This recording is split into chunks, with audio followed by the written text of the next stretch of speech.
Baik, shalom, salam sejahtera buat kita semua.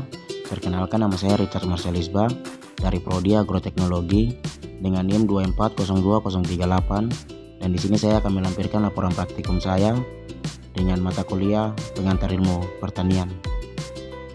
Ekosistem merupakan suatu sistem yang terdiri dari interaksi antara makhluk hidup dan lingkungan tak hidup dalam suatu wilayah tertentu. Komponen biotik mencangkup semua organisme hidup seperti tumbuhan, hewan, dan mikroorganisme. Sementara komponen abiotik mencangkup elemen seperti tanah, air, udara, cahaya matahari, dan suhu. Dalam ekosistem, komponen-komponen ini saling bergantung dan berinteraksi dalam siklus energi dan materi, membentuk keseimbangan alam. Sedangkan ekosistem buatan adalah ekosistem yang dibuat atau diatur oleh manusia dengan tujuan tertentu. Contoh ekosistem buatan termasuk kebun, sawah, akuarium, dan taman kota.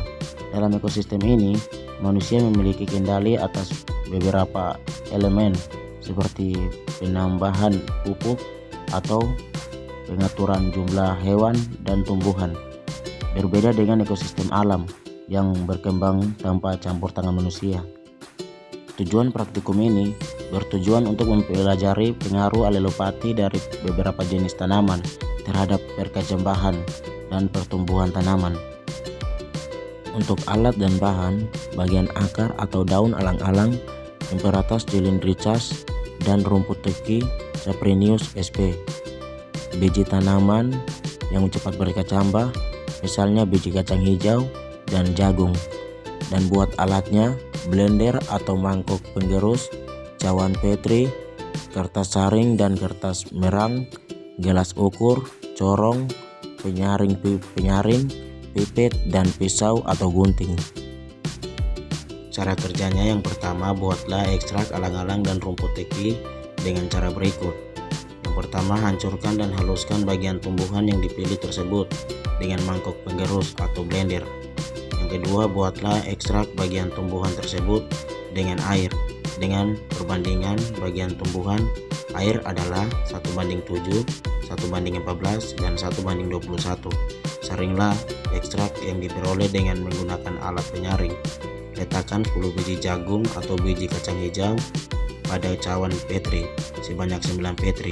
Siram sebanyak 5 ml ekstrak alelopati ke dalam cawan petri yang telah berisi biji kacang hijau atau biji jagung. Pilih kombinasi perlakuan biji kacang hijau atau biji jagung dengan perlakuan kontrol dan perlakuan ekstrak dengan salah satu konsentrasi 1:7, 1:14, atau 1:21. Terdapat 3 perlakuan dengan masing-masing perlakuan 3 ulangan. Amati perkecambahan biji-biji tersebut selama 1 minggu. Tentukan persen kecambahannya dan ukur panjang kecambahannya dengan menggunakan rancangan percobaan acak lengkap menggunakan sidik ragam untuk mengetahui pengaruh perlakuan pemberian ekstrak bahan alelopati terhadap respon pertumbuhannya. Dan untuk dokumentasi laporan praktikumnya, meletakkan biji kacang hijau ke cawan petri, memotong alang-alang dan rumput teki, melakukan pemilihan kombinasi perlakuan ekstrak dengan salah satu konsentrasi. Dan ada juga buat hasil praktikumnya, hasil perlakuan alelopati alang-alang, Imperata cylindrica, dan rumput teki Cepherus rotundus pada perkecambahan kacang hijau. Ada juga buat pembahasannya. Nah, jadi di dalam persaingan antara individu-individu dari jenis yang sama atau jenis yang berbeda untuk memperebutkan kebutuhan-kebutuhan yang sama terhadap faktor-faktor pertumbuhan. Kadang-kadang suatu jenis tumbuhan mengeluarkan senyawa kimia yang dapat mempengaruhi pertumbuhan jenis-jenis pohon lain, dan juga kemungkinan besar dapat mempengaruhi pertumbuhan dari anak-anaknya sendiri. Peristiwa semacam ini disebut dengan alelopati. Nah, jadi alelopati ini adalah suatu peristiwa di mana suatu individu tumbuhan menghasilkan zat kimia yang dapat mempengaruhi pertumbuhan individu lain. Alelopati ini terjadi karena adanya senyawa yang bersifat menghambat.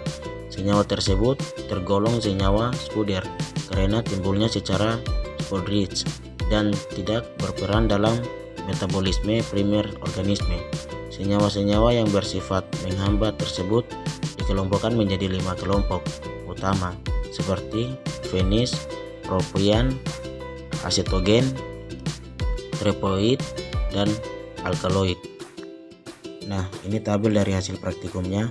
Hasil pengamatan praktikum pengaruh alelopati beberapa jenis tanaman terhadap perkecambahan kacang hijau yang dilakukan selama seminggu. Nah, jadi kesimpulannya, alelopati dapat dimanfaatkan sebagai bioherbivida untuk mengendalikan gulma. Dan yang kedua, alelopati adalah fenomena biologis di mana suatu organisme menghasilkan satu atau lebih zat biokimia yang dapat mempengaruhi pertumbuhan, kelangsungan hidup, dan reproduksi organisme lain.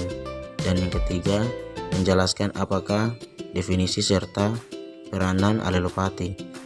Yang keempat, zat alelopati dari alang-alang dapat mempengaruhi terhadap pertumbuhan semai.